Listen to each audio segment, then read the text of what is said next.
तो प्यारे बच्चों, जब से क्लास 12th का रिजल्ट आया है, ऑनलाइन प्लेटफॉर्म पे, सोशल मीडिया पे युद्ध सा छिड़ा हुआ है कि ये ऑनलाइन चेकिंग का सिस्टम गलत था, जिसकी वजह से परसेंटेज डिक्रीज हुए हैं। हाँ, एग्रीड, मैं भी इससे एग्री हूँ, क्योंकि सीबीएसई का यह सडनली 2-3 महीने पहले ही नोटिफिकेशन आना कि ऑनलाइन चेकिंग होगी, इतनी जल्दी इवेल्युएशन तरीका ऑनलाइन कैसे चेक होगा, लोग ट्रेंड होना, पॉसिबिलिटीज कम है। लेकिन बच्चों, अभी सीबीएसई ने इस सारी चीजों का जवाब दिया है। सीबीएसई ने 15 तारीख में नोटिफिकेशन जारी किया है उन सभी बच्चों के लिए जिनको लग रहा है कि उनके मार्क्स कम आए हैं या उनकी इवैल्यूएशन सही नहीं हुई है। देन आप चैलेंज कर सकते हैं सीबीएसई को। सीबीएसई ने एक नोटिफिकेशन जारी किया है रीवैल्यूएशन के लिए। बच्चों, जानते हो इस नोटिफिकेशन में क्या क्या है? इसको डिटेल में हम समझते हैं कि नोटिफिकेशन में है क्या, रिवैल्यूएशन प्रोसेस कैसे कंप्लीट होगा, अगर हमें रिवैल्यूएशन करानी है तो हमें कहां से अप्लाई करना है, क्या इसकी अप्लाई हमें स्कूल के द्वारा होगा, क्या कॉपी स्कूल में आएगी, क्या कॉपी हमारे पास आएगी, क्या फीस है इसकी, ये सारी चीजों की प्रॉपर नॉलेज लेके आया हूं मैं इस वीडियो में। अंत तक बने रहेंगे, कंप्लीट नॉलेज सीबीएसई के इस सर्कुलर के साथ आपको देने वाला हूं बच्चों। देखिए 15 तारीख में 15/5/2026 को सर्कुलर आया है। इस सर्कुलर में क्या लिखा हुआ है हम देखते हैं। CBSE had introduced on screen marking scheme for revolution of class 12th। इससे हम सब लोग अवेयर हैं, हमको पता है इसके बारे में। तो बच्चों, सीबीएसई ने अब उन सारी चीजों को, उन सारे क्वेश्चंस को दूर करने के लिए देखो क्या बोला है। इन्होंने कहा है there is a possibilities that even after taking so many step students are not satisfied. यानी सोशल मीडिया पे जब आप लोगों ने एक आंदोलन स्टार्ट कर दिया कि सही नहीं है, सीबीएसई ने क्लियर मेंशन किया है विद देयर डिक्लेरेशन परफॉर्मेंस। अगर स्टूडेंट सेटिस्फाई नहीं है तो क्या करना है? In such a scenario CBSE providing a facility, CBSE providing a facility to the students to get their evaluated scanned answer book and himself check the same.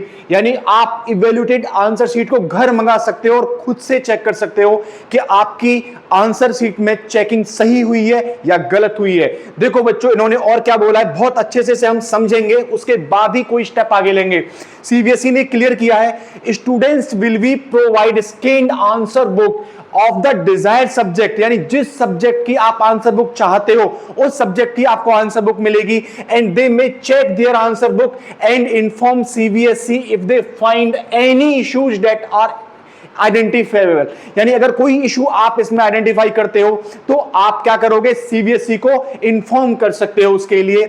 In 2026 step of facilities extended to the students after declaration of result will be as follows. क्या क्या steps रहेंगे, कैसे हम CBSE के लिए apply करेंगे, इसके बारे में देखो बच्चों क्या लिखा है। स्टेज 1, सबसे पहले आपको क्या करना है? Student can request for scanned answer book of the desired subject. जिस सब्जेक्ट की आप आंसर बुक चाहते हो स्टेज 1 में आपको उसकी रिक्वेस्ट करना है सीबीएसई से। सर रिक्वेस्ट कैसे करेंगे? तो देखो बच्चों, स्टेज यानी रिक्वेस्ट करने का तरीका मैं आपको बताने वाला हूं। स्टेज 2 में क्या लिखा हुआ है, पहले स्टेज 2 देखते हैं। रिक्वेस्ट करेंगे, रिक्वेस्ट करने के बाद में सीबीएसई आपको स्कैन कॉपी आपके घर भेज देगी, मींस आपके लॉगिन सिस्टम पे भेजेगी जहां से आप रिक्वेस्ट करेंगे। लॉगिन आईडी आपको मिलेगी, राइट। आगे क्या लिखा हुआ है स्टेज 2 में? Student can apply for the following. आपने कॉपी मंगा ली, कॉपी मंगाने के बाद देखा कि आपकी कॉपी में सही से मार्किंग नहीं हुई है, सही से चेकिंग नहीं हुई है, देन आप क्या करेंगे? Verification of issues observed if any. अगर आपको कोई ऑब्जर्व्ड इश्यूज हुआ है आपको, तो क्या करोगे? आप उसकी वेरिफिकेशन के लिए अप्लाई करोगे सेकंड स्टेज में।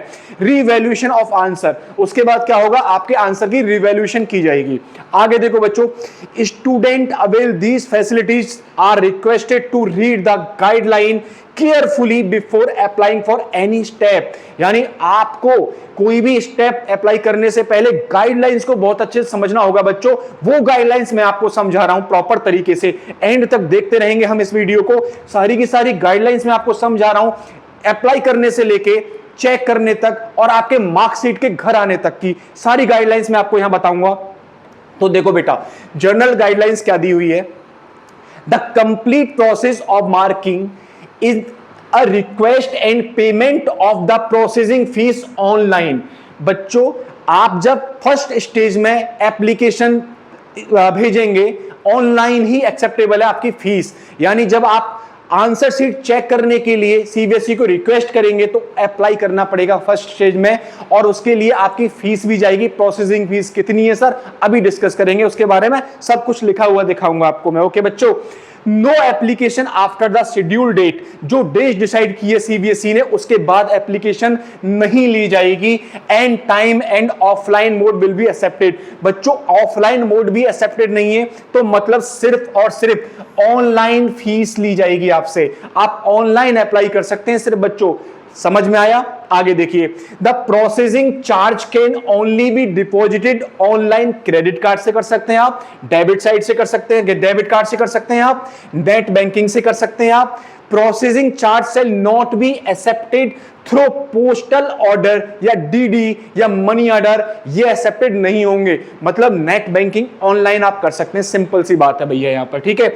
आगे देखो क्या बोला गया है, सी पॉइंट में क्या बोल दिया यहां पर, application not submitted as per instruction given by the CBSE will be summary rejected without any correspondence with the candidate. यानी कि जो सीबीएसई की गाइडलाइन है अगर उसको फॉलो करते हुए आप एप्लीकेशन नहीं भेज रहे हो तो आपकी एप्लीकेशन सीबीएसई रिजेक्ट कर देगा। इसलिए गाइडलाइंस को अच्छे से समझो बच्चों, ठीक है।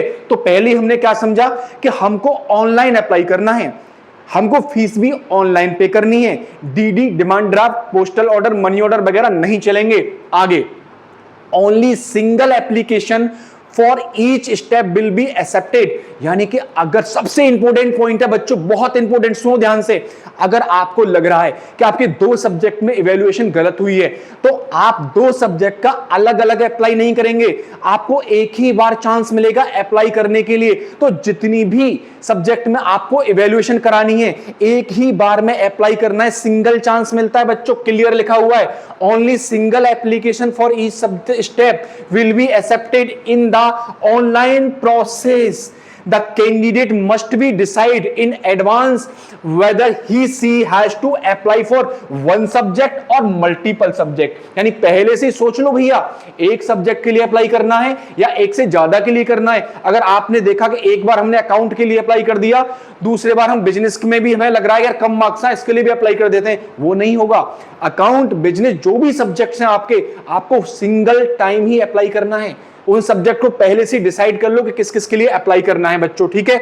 आगे देखो क्या लिखा हुआ है, the board will not be responsible for any consequence due to revision of marks और डिले इन द प्रोसेस और रीजंस बियॉन्ड इट्स कंट्रोल। बच्चों अगर आपने फीस पेमेंट टाइम से नहीं किया, एप्लीकेशन टाइम से नहीं भेजी, या आपने एक एप्लीकेशन पहले भेज दी दूसरी एप्लीकेशन भेज रहे हो बाद में, बेटा इसके लिए बोर्ड रिस्पॉन्सिबल नहीं होगा। इसलिए जो बोर्ड बोल रहा है उसकी गाइडलाइन के अकॉर्डिंग। तो पहली गाइडलाइन क्या थी, ऑनलाइन बेसिस होगा सब कुछ। दूसरा क्या था बच्चों, आप सेल्फ कर सकते हो, खुद ही करना है, स्कूल इसमें इन्वॉल्व नहीं होता है। आप खुद जाए साइबर कैफे पे, घर पे लैपटॉप पे नेट ओपन करिए, आप वहीं से इसको ऑनलाइन अप्लाई कर सकते हो, राइट। तीसरा क्या था, एक बार में जितने सब्जेक्ट के लिए अप्लाई करना है सिंगल टाइम सोच लो और अप्लाई करो, ठीक है जी। आगे बढ़ते हैं, a decrease of marks even bye 1 mark shall be affected. अगर एक नंबर कम या ज्यादा आपको लग रहा है कि एक नंबर भी आपका कम है अगर, राइट, तो भी आप अप्लाई कर सकते हो उसे सही कराने के लिए। सिंगल मार्क्स के लिए भी आप सही कराने के लिए सेकंड स्टेप के लिए अप्लाई कर सकते हो, ठीक है बच्चों। पहले स्टेप में आपके पास सिर्फ कॉपी आएगी, आप देखो उसे कि आपकी इवैल्यूएशन सही हुई है गलत हुई है।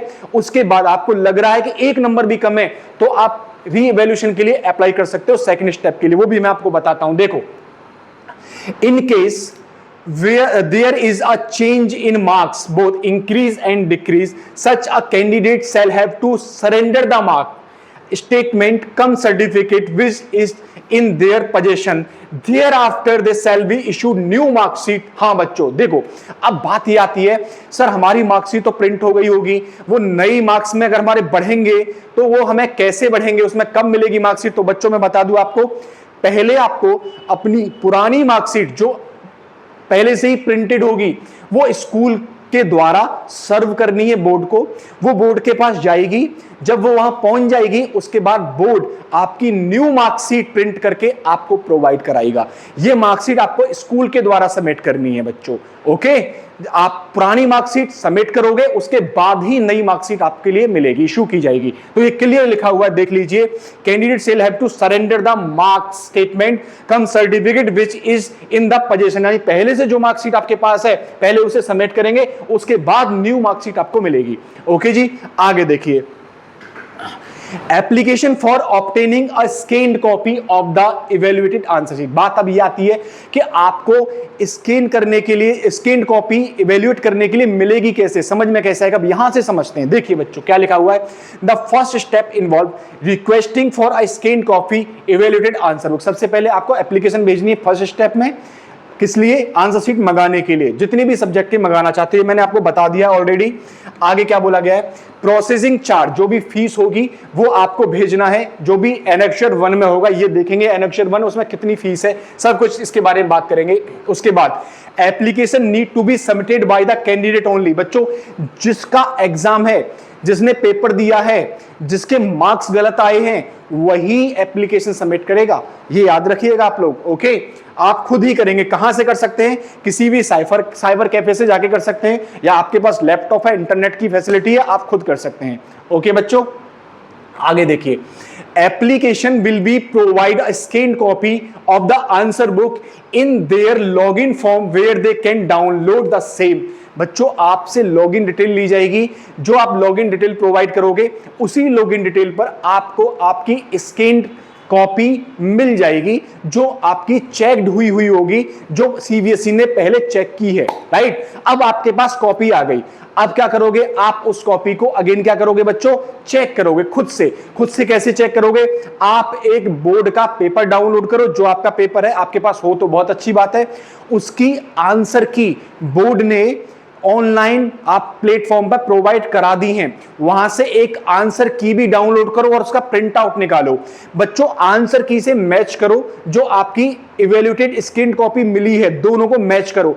अगर आपको लग रहा है कि आंसर की में मार्क्स देना है किसी स्टेप पे और आपके कॉपी में मार्क्स नहीं दिए हैं बोर्ड ने, बच्चों वहीं आप मार्क कर लो कि यहां पर हमारी कॉपी अगर दोबारा से चेक होगी तो हमें मार्क मिल सकता है। तो आप स्कैन्ड कॉपी को जो आपको मिलेगी बोर्ड की तरफ से और मार्किंग स्कीम को, दोनों को पास रखेंगे और दोनों को कंपेयर करेंगे कि मार्क्स हमको कहां नहीं मिला है। ओके बच्चों, आगे देखिए, कैंडिडेट में choose the apply for single multiple subject. ये मैंने बता दिया आपको कि कैंडिडेट एक से दो कॉपियों को, दो सब्जेक्ट को एक साथ मंगा सकता है, 4 सब्जेक्ट को भी एक साथ मंगा सकता है। आगे देखिए बच्चों, if the candidate desire to challenge the marks award in any particular subject the candidate may have to apply for the next step for revaluation. बच्चों आपने कॉपी मंगाई, आपने रिवैल्यू देखा अपना, आपने मैच किया आंसर की से, आपको लगा कि हमारे मार्क्स बढ़ सकते हैं, तो अब क्या करोगे आप, अब आप अप्लाई कर सकते हो सेकंड स्टेप के लिए, बोर्ड को चैलेंज कर सकते हो कि हमारी कॉपी को रिवैल्यू किया जाए।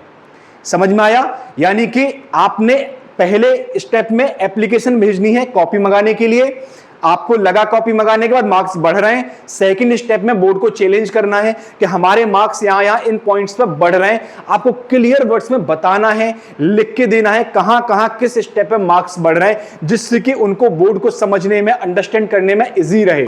समझ में आया बच्चों, अब क्या होगा आगे देखिए, अब ओनली दोज कैंडिडेट, यानी कि वही कैंडिडेट सेकंड स्टेप को फॉलो कर सकते हैं जिन्होंने पहले फर्स्ट स्टेप फॉलो किया है। अगर आपने स्कैन करने कॉपी मंगाई है पहले स्टेप में, तो ही आप इवैल्यूएशन के लिए सेकंड स्टेप में अप्लाई कर सकते हैं। तो बच्चों स्कैन कॉपी मंगाने की डेट अलग है, रिवैल्यूएशन के लिए चैलेंज करने की डेट अलग है। आपने अगर स्कैन कॉपी नहीं मंगाई, आपने क्या किया कि डेट निकल गई, और जब रिवैल्यूएशन की डेट है उस टाइम पे आप क्या कर रहे हो, डायरेक्ट रिवैल्यूएशन करने के लिए अप्लाई कर रहे हो, तो नहीं होगा। पहला स्टेप आपको पहले फॉर्म फॉलो करना पड़ेगा, सेकंड स्टेप पर आपको दोबारा से जाना पड़ेगा। समझ में आया, तो सेकंड स्टेप पर डायरेक्ट नहीं जा सकते, पहले आपको फर्स्ट स्टेप फॉलो करना होगा, उसके बाद सेकंड स्टेप पे जा सकते हैं। ओके बच्चों, आगे देखिए, आगे क्या लिखा हुआ है, verification of issues observe and और रीवैल्यूएशन ऑफ, कैसे की जाएगी वेरिफिकेशन, उसके बारे में बात की गई है। हाँ जी, ये मैंने बता दिया आपको कि वही कैंडिडेट अप्लाई कर सकते हैं सेकंड स्टेप में जिन्होंने फर्स्ट स्टेप फॉलो किया है। The application the applicant will have to refer to the marking scheme in the subject concern. ये मैंने बता दिया आपको कि आप क्या करो, ये बोर्ड वही बता रहा है कि आप एक मार्किंग स्कीम अपने साथ में रखो, पेपर साथ में रखो और अपनी स्क्रीन कॉपी को साथ में रखो और उसे चेक करो, राइट। आगे देखो, a decrease of even bye 1 mark. बच्चों बहुत इंपॉर्टेंट पॉइंट है, इस पॉइंट को आप याद रखेंगे कि अगर 1 नंबर भी आपका गलत हो सही कम होता है रिवैल्यूएशन में, यानी कि आपने रिवैल्यूएशन के लिए चैलेंज कर दिया बोर्ड को, आपकी कॉपी रिवैल्यू की जा रही है और रिवैल्यूएशन में अगर आपका 1 नंबर कम हो गया तो कम भी हो सकता है बच्चों। तो इसलिए जब आपके पास कॉपी आए तो कॉपी में बहुत अच्छे से देख लेना कि रिवैल्यू करने में कहीं हमारा मार्क्स कम ना हो जाए। अगर आपको लग रहा है कि कम हो रहा है मार्क्स, ज्यादा नहीं हो रहा है हमारा मार्क्स, तो आप सेकंड स्टेप के लिए चैलेंज मत करो। कॉपी मंगाने पर आपका मार्क्स कम नहीं होगा, फर्स्ट स्टेप में कॉपी मंगा लो, आपको लग रहा है कि मार्क्स सही हैं या हमने दोबारा से रिवैल्यू करने के लिए चैलेंज किया तो हमारा मार्क्स कम हो सकता है, तो आप सेकंड स्टेप को फॉलो मत करो। आप सेकंड स्टेप को फॉलो नहीं करेंगे, मार्क्स पर कोई फर्क नहीं पड़ेगा। मार्क्स तभी चेंज होंगे, कॉपी रिवैल्यू तभी होगी जब आप सेकंड स्टेप के लिए चैलेंज करेंगे। तो आप ये भी ना डरें कि इस पॉइंट के साथ डरे नहीं कि सर हमने अगर कॉपी चेक करने के लिए मंगा ली तो हमारे मार्क्स कम भी हो सकते हैं, क्या नहीं होंगे। आप चैलेंज नहीं करेंगे तो नहीं होंगे। आप चैलेंज तभी करें जब आप श्योर हैं कि आपके मार्क्स बढ़ेंगे ही बढ़ेंगे। बढ़ेंगे, चैलेंज करिए, मार्क्स बढ़ेंगे। समझ में आया। लेकिन आपको लग रहा है कि अगर हमने चैलेंज किया और कहीं बोर्ड ने हमको सही मार्क्स दे रखे हैं, कहीं ज्यादा भी दे रखा है मार्क्स और चैलेंज कर दिया तो मार्क्स कम हो जाएगा, तो चैलेंज मत करना बच्चों, ठीक है। यानी सेकंड स्टेप को फॉलो मत करना, ये क्लियर एडवाइस दे रहा हूं आपको मैं, ओके। आगे देखिए क्या लिखा हुआ है, the result of revaluation will be final and no appeal review. यानी एक बार रिवैल्यूएशन का रिजल्ट आ गया, अब उसकी रिवैल्यूएशन अगेन नहीं होगी बच्चों। यानी एक बार रिवैल्यूएशन होने के बाद सेकंड रिवैल्यूएशन का चांस नहीं मिलता है, ओके। चलिए बच्चों 15 तारीख का जो रीचेकिंग का नोटिफिकेशन था उसमें फीस बहुत ज्यादा थी, उसको रिवाइज करके अभी 17 तारीख में सीबीएसई ने एक नया नोटिफिकेशन दिया है। जिन बच्चों को फीस बहुत ज्यादा लग रही थी, डर रहे थे बच्चे कि हम अगर कॉपी मंगाएंगे और हम अगर चेक कराएंगे, रीचेक कराएंगे तो बहुत ज्यादा हमारा फाइनेंशियली लॉस होगा। बच्चों सीबीएसई ने आज 17 तारीख को एक नया नोटिफिकेशन जारी किया है, इसमें फीस को पूरा रिवाइज किया है। देखिए आज के नोटिफिकेशन के अकॉर्डिंग जो फीस रिवाइज की है सीबीएसई ने, बच्चों पहले ऑब्टेनिंग स्कैन कॉपी यानी फर्स्ट स्टेज की जो फीस थी वो पहले 700 रुपए थी, उसको कम करके अब 100 रुपए कर दिया है बच्चों। इसके बाद वेरिफिकेशन इश्यूज में ऑब्जर्व करने की जो फीस थी, सेकंड स्टेज की जो फीस थी, इसको पहले जो 500 रुपए थी इसको रिवाइज करके 100 रुपए कर दिया है बच्चों। पर क्वेश्चन आप जितने क्वेश्चन सेलेक्ट करेंगे चेक कराने के लिए, एक क्वेश्चन की जो फीस पहले 100 रुपए थी आज उसको 25 कर दिया है। यानी कि अगर आपके एक क्वेश्चन आपको लग रहा है कि ये गलत है या 2 क्वेश्चन लग रहे हैं कि गलत चेकिंग हुई है, तो आपका एक क्वेश्चन का 25 रुपया, 2 क्वेश्चन का 50 रुपया जाएगा, जो कि पहले 100 रुपीज थी। तो बच्चों ये बहुत बड़ा रिलीफ दिया है सीबीएसई ने आप लोगों के लिए। अगर आपको थोड़ा सा भी लग रहा है कि रीचेकिंग करके हमारे मार्क्स बढ़ सकते हैं, आप रीचेक जरूर कराएं बच्चों, क्योंकि अभी जो बच्चे फाइनेंशियली प्रॉब्लम क्रिएट कर रहे थे कि बच्चों के पास फीस ज्यादा जा रही थी, सर फीस बहुत ज्यादा है, उन बच्चों के लिए इसमें बहुत रिलीफ मिला है।